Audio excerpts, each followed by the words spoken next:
Hi everybody, hope you're having a great break. Here is color marking. I'm going to go over it with you. Remember from the back in the beginning of the year we went over the skills and practice book, and there is the 8 aspects of looking at poetry or a prose passage. Since many of you were not able to purchase the book, I went ahead and kind of put the 8 aspects right here for you with the guiding questions. Of course, are there more things that you can look at in a poem? Yes, there is. Um, and really, there's no one way to color mark. It's just trying to find literary techniques and then develop some kind of understanding and meaning from them to develop a claim. So aspect one is to respond to the layout before you read the poem. And if we are going into the poem like this and we're looking at it, well, based off of some of the questions that they have, all the stanzas seem pretty standard. We have this one small one-word stanza right there, and then at the very end we have some shorter stanzas. We numbered our stanzas out. There's 10 stanzas in total, and we also marked our enjambments, which are complete thoughts, typically identified by the end of a thought or end punctuation. So we see our enjambments in there, and we can, at the end, look at those kind of as units. The next aspect or in aspect one, is to look at things in terms of punctuation. So we do notice these parentheses in these 2 passages right there, which is interesting, and we should maybe come back and see how those function. Whoops, wrong doc. So then we're going to read for our first impressions, and that's when I'm going to spare you reading the poem. We've already read it in class. You should read it out loud because remember, poetry is something that is meant to be heard. But during your first impressions, you can think about a couple of things, like what seems to be going on, which words or sections strike you, because remember that it is in fact important the way that you interpret a poem or the way that you feel about it, and then what questions do you have. So I went ahead and I've kind of broken this poem down, and I've gone through all of these different things. You're going to read for basic language and form. This is looking at diction, syntax, grammar, rhythm, sound. This will be your sound devices. And then how is it organized?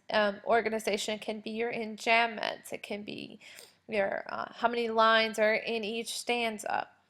Read for figurative language. Aspect 5, identify the use of metaphor, imagery, and symbolism, also any other literary features that you might find.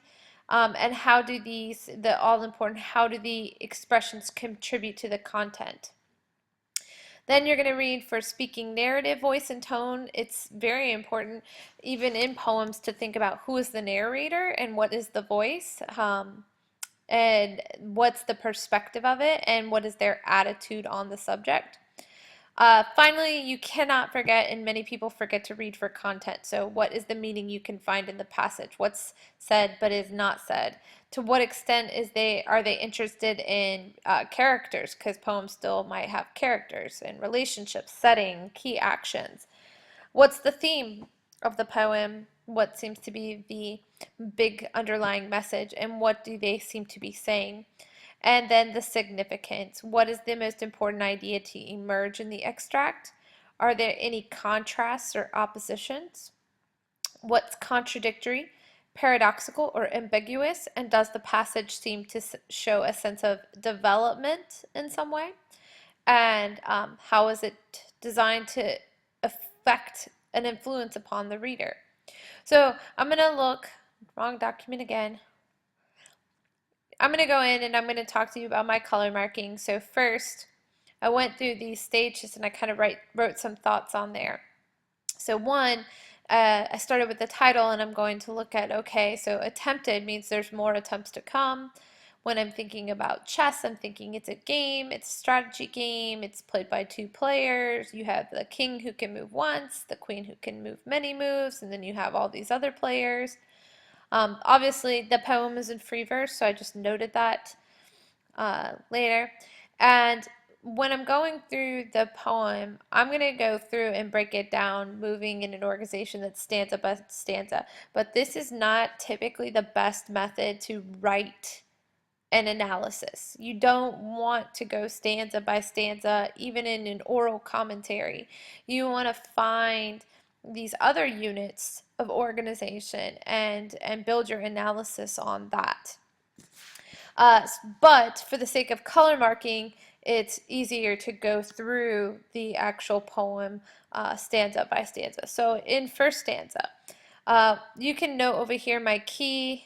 Sorry that these last ones are hard to read. I didn't have colored pencils but had crayons.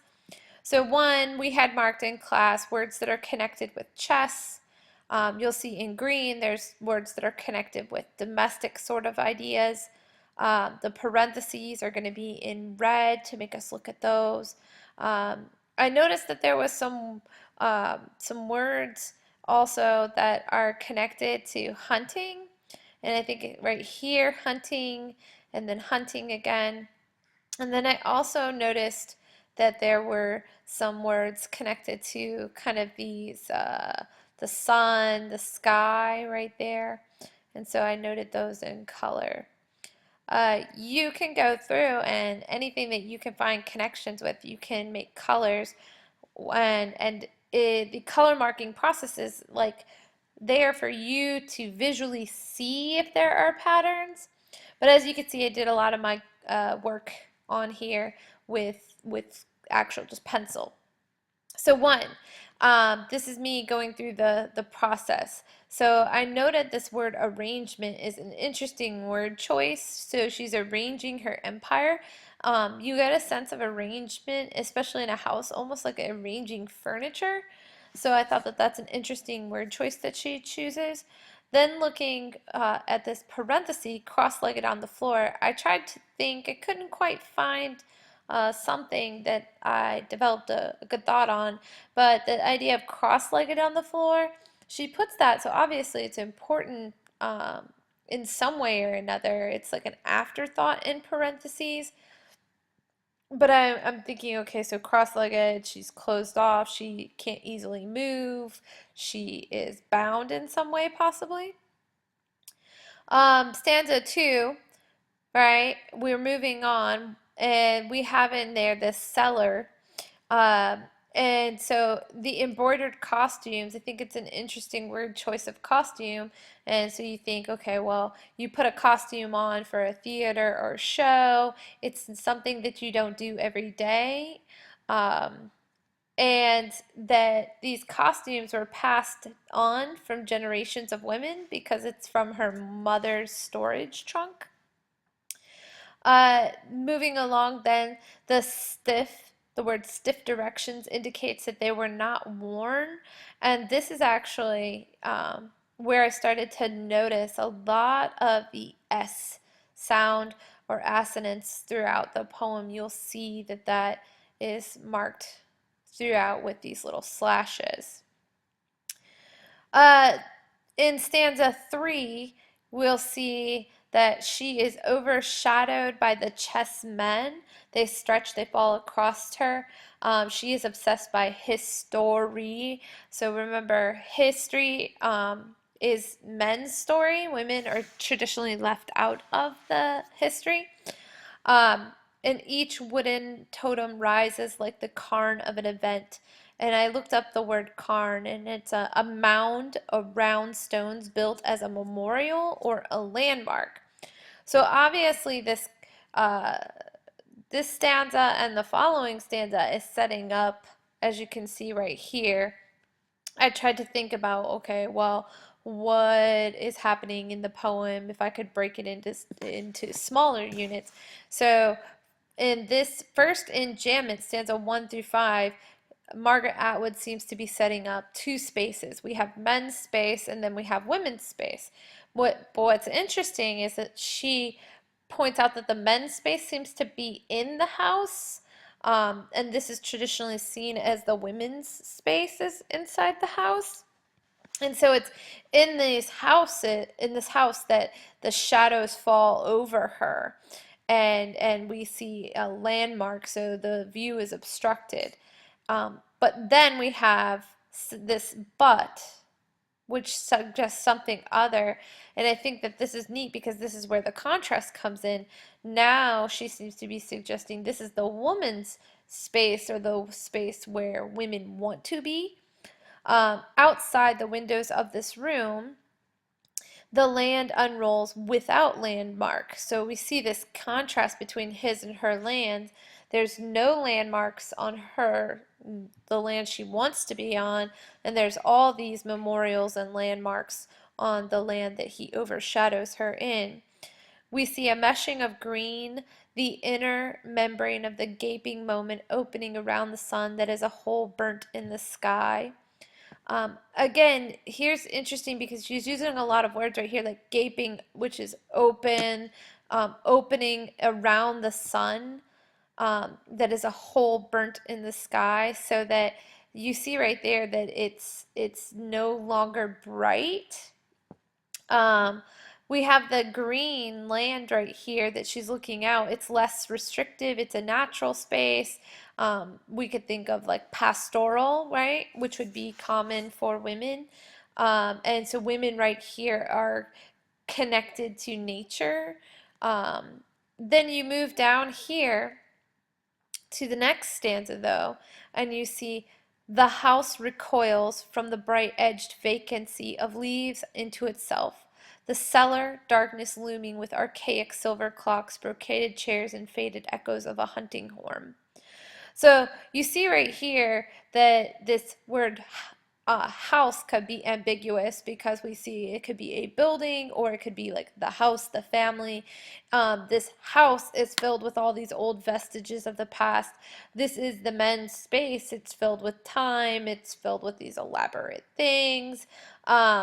Again, these vestiges of the past that seem to be elaborate, but they are also archaic, so they are old. And you look at the words she uses, she has this strong word choice in here because it's vacant, it's dark, right? It's looming. Um, that was a really funny way of saying that. Anyways, so you see right here also that it recoils, which is a strong word choice and use in personification. It flinches back in fear. It's the action of recoiling. Um, excuse me. But we definitely get this sense right here. This is the word that keyed me into the idea that it's men's space because it's filled with hunting horns. Right here in stanza 7, this is a little bit of a movement. She still loses even though it ends in a stalemate. And we give that sense because the White King, um, he moves by memories and procedures and corners. So this is the inherited space of men moving by memory and procedures. He's already done this. This is what has been going on. No final ending, but a stalemate. Regardless, though, he forces her universe to his geographies. The choice imposes vestiges of black and white ruled squares on a green landscape. So in the end, the green must yield to the black and white squares, and the rules of the game versus having these green space with no rules. So the men's space is imposed upon the female space. And finally, in 8, her failed solution. This whole stanza is a provocative kind of image. Her failed solution has planted the straight rows of an armored wooden patrolled by wooden kings and queens, hunting the mechanical unicorn under a coin-rounded sun. So we see mechanical. This is a nice contrast because it's man-made, but yet a unicorn is a mythical creature. So this man-made mythical creature, they're hunting, they're looking for this thing that doesn't seem to exist. I think that this might be a fun, ambiguous play on words here because sun or sun under a coin round sun. This is, money, obviously connected to the patriarchal society. And then her steps on the stairs sound through the concrete mazes.